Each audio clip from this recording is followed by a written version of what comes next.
बिस्मिल्लाहिर्रहमानिर्रहीम। अस्सलाम वालेकुम नादरीन, आप यूट्यूब चैनल देख रहे हैं। मैं इमरान खान हूँ। एक बहुत बड़ी खबर है। मैंने आपको पिछले वीलॉग में ये कहा था कि कानून साजी या आइनी तरमीम की जो भी कोशिश की जाएगी उसमें एक फैक्टर हमेशा सुप्रीम कोर्ट ऑफ पाकिस्तान का तफसीली फ़ैसला जो है वो रहेगा कि सुप्रीम कोर्ट ऑफ पाकिस्तान का तफसीली फ़ैसला जब भी आएगा उसके असरात होंगे। और तरमीम से पहले तफसीली फ़ैसला तो नहीं आया, लेकिन एक और मामला हो गया। मैं थोड़ा सा आपको बैकग्राउंड बनाऊँगा, आपको सब समझ आ जाएगी। हुआ ये है, एक्चुअली सादा लफ्ज़ों में आपको बताऊँ तो हुकूमत की जो तरमीम की ख्वाहिश थी, जिसमें वो बहुत सारी चीज़ें करना चाह रहे थे, बड़ी लंबी चौड़ी एक लिस्ट उन्होंने बनाई हुई थी। बल्कि अब एक बात और भी पता चली कि मौलाना फजलुर रहमान साहब को तो यहाँ तक ऑफ़र किया गया कि खैबर पख्तूनख्वा में आपका गवर्नर बना दिया जाएगा, और तरमीम में अगर आप हमारी मदद करें तो एक ख़ास किस्म की तरमीम के बाद गवर्नर राज भी खैबर पख्तूनख्वा में लगा दिया जाएगा। क्योंकि हमारे पास 2/3 अक्सरियत होगी तो फिर हम उस गवर्नर राज को लंबा भी लेकर चले जाएंगे। तो इस किस्म की बातें भी जो हैं वो अब बाहर निकल रही हैं आहिस्ता आहिस्ता। लेकिन फजलुर रहमान साहब ने अभी भी अपना फ़ैसला करना है। वो अभी भी उन्होंने पूरा क्लैरिटी के साथ नहीं बताया कि वो किस तरफ जा रहे हैं। हाँ, वो ये ज़रूर कहते हैं कि इस्लाहात का वो हिस्सा बनना चाहते हैं, लेकिन यही असम्बली जिसको फजलुर रहमान साहब कहते थे कि फॉर्म 47 की जाली असम्बली है और ये असम्बली रहने का हक ही नहीं रखती, बल्कि नया इलेक्शन होना चाहिए, तो इसी असम्बली के बारे में फजलुर रहमान साहब अब अपनी राय बदल चुके हैं और इसी के साथ वो इस्लाहात करना चाहते हैं। तो ये एक उनका यू टर्न है। अच्छा, अब हुआ ये है कि इससे पहले थोड़ा ठंडा पानी फजलुर रहमान साहब ने हुकूमत की उम्मीदों पे डाला था, लेकिन बहुत ठंडा पानी डाल दिया हुकूमत की उम्मीदों पे सुप्रीम कोर्ट ऑफ पाकिस्तान ने। वो जो तरमीम ये करना चाह रहे थे, इस वक्त उसके ऊपर ओस पड़ गई है फ़िलहाल। लेकिन अभी भी याद रखिएगा, खेल ख़त्म नहीं हुआ। पाकिस्तान तहरीक इंसाफ को बड़ा पाँव फूंक फूंक के चलना पड़ेगा, एक एक कदम बड़े ख्याल से रखना पड़ेगा। अभी पाकिस्तान तहरीक इंसाफ के करने के लिए बहुत सारा काम बाकी है। लेकिन मैं आपको बताता हूँ एक्चुअली हुआ क्या। इलेक्शन कमीशन ऑफ पाकिस्तान ने जो सुप्रीम कोर्ट ऑफ पाकिस्तान का फैसला था उस पर अमल दरामद नहीं किया, मखसूस नशिस्तों वाला। उसमें सुप्रीम कोर्ट ने एक टाइम दिया हुआ था कि 7 अगस्त तक, यानी 6 या 7 अगस्त तक का टाइम था, तब तक ये बंदे पाकिस्तान तहरीक इंसाफ का आप हिस्सा बना लेंगे, और अगर आपने नोटिफाई ना किया तो ये हो जाएंगे। यानी ये उसकी तशरीह आ रही थी। मैंने आपको 5 या 6 या 7 अगस्त को इसके बारे में वीलॉग्स भी किए थे कि अब ये लोग पाकिस्तान तहरीक इंसाफ का हिस्सा है, लेकिन इलेक्शन कमीशन ताखीरी हरबे इस्तेमाल कर रहा है। इलेक्शन कमीशन ने बजाय इसके कि वो सुप्रीम कोर्ट ऑफ पाकिस्तान के फैसले पर अमल करते हुए 41 MNAs को जो आज़ाद हैसियत में जीते थे, क्योंकि वो पाकिस्तान तहरीक इंसाफ के थे, तो उनको तहरीक इंसाफ में शामिल करे, उनको नोटिफाई करे। इलेक्शन कमीशन ने यह करने की बजाय ताखीरी हरबा इस्तेमाल करते हुए सुप्रीम कोर्ट ऑफ पाकिस्तान को एक वजाहत के लिए लेटर लिख दिया। सुप्रीम कोर्ट को दरखास्त डाल दी कि जनाब हमें इसकी वजाहत दें इन चीज़ों की, हमारे तो फैसले की गलत तशरीह नहीं हुई और हम ये कैसे करें तो वो कैसे करें। तो बहुत सारे सवालात जो है वो इलेक्शन कमीशन ऑफ पाकिस्तान ने उठा दिए थे। इस पर बहुत सारे लोगों ने, हुकूमत ने, हुकूमती सहाफ़ियों ने, इन्होंने बड़ी बगलें बजाई। इन्होंने कहा जी अब तो हो नहीं सकता, अब तो रिव्यू में जाएगा, अब तो जज अपनी राय बदल लेंगे, अब तो ये हो जाएगा वो हो जाएगा। इन्होंने बड़े ज़मीन आसमान के कलाबे मिलाए थे, लेकिन सब लोग तफसीली फ़ैसले का इंतज़ार कर रहे थे।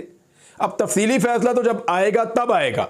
इलेक्शन कमीशन ने अपने पाँव पर कुल्हाड़ी तब मारी जब उन्होंने सुप्रीम कोर्ट ऑफ पाकिस्तान में एक दरखास्त डाल दी कि जनाब इन पॉइंट्स की आप वजाहत कर दें। तो सुप्रीम कोर्ट ऑफ पाकिस्तान ने आज ऐन उस मौके पर उन नुकात की वजाहत कर दी, या उस दरखास्त का जवाब दे दिया 4 सफ़हात की वजाहत में जो इलेक्शन कमीशन ऑफ पाकिस्तान ने पूछे थे। अब ये 8 मुअज़्ज़िज़ जज साहिबान हैं जिनका ये फैसला था। 5 और 8 का हुआ था ना, कादी फायदी साहब एक तरफ थे, बाकी 8 जजेस एक तरफ थे, कादी साहब के साथ 4 और थे, 5 इधर थे और 8 उधर थे, तो 13 रुकनी एक फुल कोर्ट बना हुआ था। अब इसमें हुआ यह है कि सुप्रीम कोर्ट ऑफ पाकिस्तान ने कहा क्या, एक तो देखें 7 अगस्त को ये सारे पाकिस्तान तहरीक इंसाफ के लोग बन चुके हैं, 41 जितने भी थे ये सारे। 39 तो पहले से पीटीआई के थे, वो डिक्लेयर हो गए थे। बाकी जो 41 है, 41, वो भी पीटीआई के हो चुके हैं, मैं ये कह रहा था, और उन पे डिफेक्शन क्लॉज भी लगेगी। तो मैं आपको बता देता हूं कि सुप्रीम कोर्ट ऑफ पाकिस्तान ने कहा क्या, सिंप्लीफाई करते हैं उसको। सुप्रीम कोर्ट ने कहा कि जो आपकी वजाहत की दरखास्त है इलेक्शन कमीशन की, ये एक ताखीरी हरबा है, ये सुप्रीम कोर्ट ऑफ पाकिस्तान के फैसले पर अमल दरामद में एक रुकावट है। इलेक्शन कमीशन ने खुद तस्लीम किया कि बैरिस्टर गोहर पाकिस्तान तहरीक इंसाफ के चेयरमैन है, और अब इलेक्शन कमीशन अपना मौक़िफ़ नहीं बदल सकता। तो ये जो ताख़ीर इलेक्शन कमीशन ऑफ पाकिस्तान कर रहा है, इसके नताइज हो सकते हैं। और जो बयान हल्फी देने वाले लोग हैं जिन्होंने बयान हल्फी दिया वो अब पाकिस्तान तहरीक इंसाफ का हिस्सा हैं। तो तमाम लोगों ने बयान हल्फी दे दिया था सिवाय एक आदमी के। और जिस एक आदमी ने बयान हल्फी नहीं दिया वो मैं आपको आगे चल के बताता हूं कि वो नहीं दिया, उसकी वजह क्या है और बाकी लोग किधर है इस वक्त, और आज़ाद कितने बचे हैं और पीटीआई के अब कितने हो गए।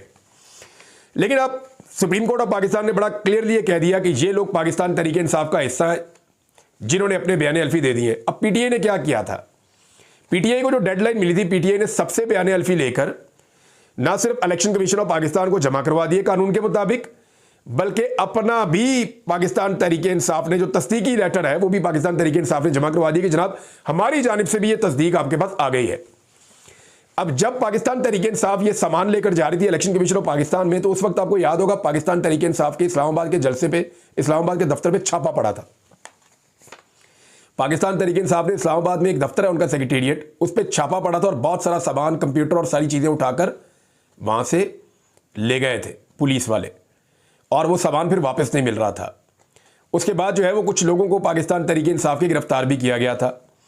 तो वहाँ एक पूरा खेल उस वक्त चल रहा था कि ये जो एफिडेविट है, बयान हल्फी हैं, इनको काबू किया जाए किसी तरह।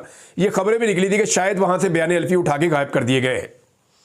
लेकिन सुप्रीम कोर्ट ऑफ पाकिस्तान में पाकिस्तान तहरीक इंसाफ ने एक दरखास्त भी दायर कर दी थी। सिर्फ इलेक्शन कमीशन ने किया था, तहरीक इंसाफ ने भी कहा था कि जनाब ये देखें जानबूझ के ताखीरी हरबे इस्तेमाल कर रहा है और आपके फैसले पर अमल दरामद नहीं कर रहा इलेक्शन कमीशन, तो इसके खिलाफ तौहीन अदालत की कार्रवाई की जाए। अब ये जो आखिरी एक चीज मैंने आपको पढ़ के सुनाई कि ताखीरी हरबे जो है उनके नताइज हो सकते हैं, यानी आपको भुगतना पड़ सकता है। ये इलेक्शन कमीशन ऑफ पाकिस्तान को जवाब दिया है सुप्रीम कोर्ट ऑफ पाकिस्तान ने। अब उनके ऊपर तौहीन अदालत भी लग सकती है। अब इलेक्शन कमीशन के पास कोई ऑप्शन नहीं है कि वो नोटिफिकेशन जारी करे पाकिस्तान तहरीक इंसाफ के अरकान असेंबली का। मैक्सिमम वो ये करेंगे कि इजलास बुला लेंगे और फिर वो जो है वो नोटिफिकेशन जारी कर देंगे, क्योंकि सुप्रीम कोर्ट ऑफ पाकिस्तान ने कह दिया है और सुप्रीम कोर्ट के फैसले पर अमल दरामद के अलावा आपके पास कोई और रास्ता नहीं है। जो जस्टिस मंसूर अली शाह साहब हैं, आने वाले चीफ जस्टिस ऑफ पाकिस्तान, उन्होंने खुद भी ये कहा कि आपके पास कोई ऑप्शन नहीं है, आपके पास कोई रास्ता नहीं है सवाए इस फैसले पर अमल दरामद के। थोड़ा सा पहले जब वो तकरीर कर रहे थे वहां 5 मरतबा उन्होंने ये बात दोहराई थी, तो वही आइडिया हो जाना चाहिए सबको कि फैसले पर अमल दरामद कर देना चाहिए। अब हुआ क्या, अब इलेक्शन कमीशन को अमल दरामद करना पड़ेगा। ये बंदे तो चले गए पाकिस्तान तहरीक इंसाफ में।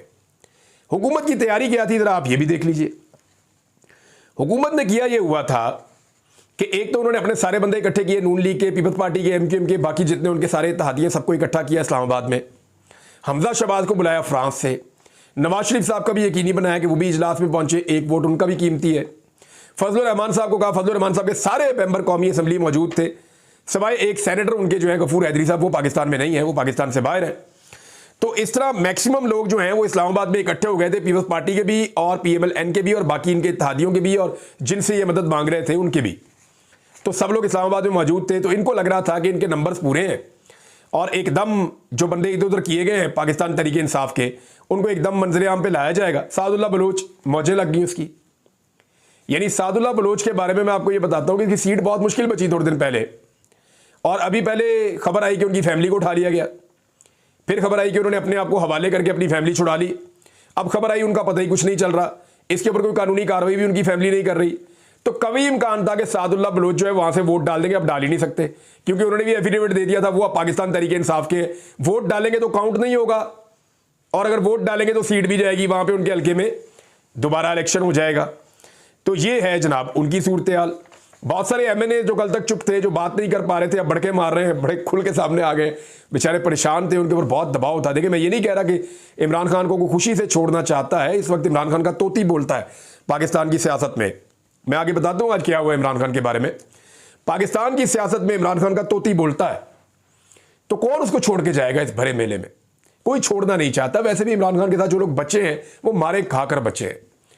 तो कई लोग मजबूरन बेचारे चुप थे, कि डरे हुए थे, कि छुपे हुए थे, लेकिन वो सारे लोग अब बोलना शुरू हो गए कि ठीक है जो करना कर लो, अब तो आप हमारे से वोट ले ही नहीं सकते। तो ये जो 2 महीने की मेहनत थी ना, जिसमें इतनी भाग दौड़ हुई, बिल्ली चूहे का खेल हुआ, कोई छलांगे मार रहा है, कोई इसको पकड़ रहा है, कोई उसको पकड़ रहा है, कोई मुकदमे दर्ज हो रहे हैं, कोई बंदे अगवा हो रहे हैं। वो जो चौधरी साहब हैं जिन्होंने सबसे ज़्यादा वोट लिए दूसरे नंबर पे पाकिस्तान में मियाँ वाली के बाद, मंडी बहाउद्दीन से, वो बेचारे अगवा हो गए एमएनए साहब, उनके ऊपर पहले एंटी करप्शन का मुकदमा, फिर एक और मुकदमा, फिर कहा जी वो पता नहीं पुलिस के ऊपर अटैक कर दिया, फिर वो गायब हो गए लंबे अरसे तक के लिए, उनकी वालदा की वीडियो आ गई, फिर वो बाद में बाजियाब हो गए।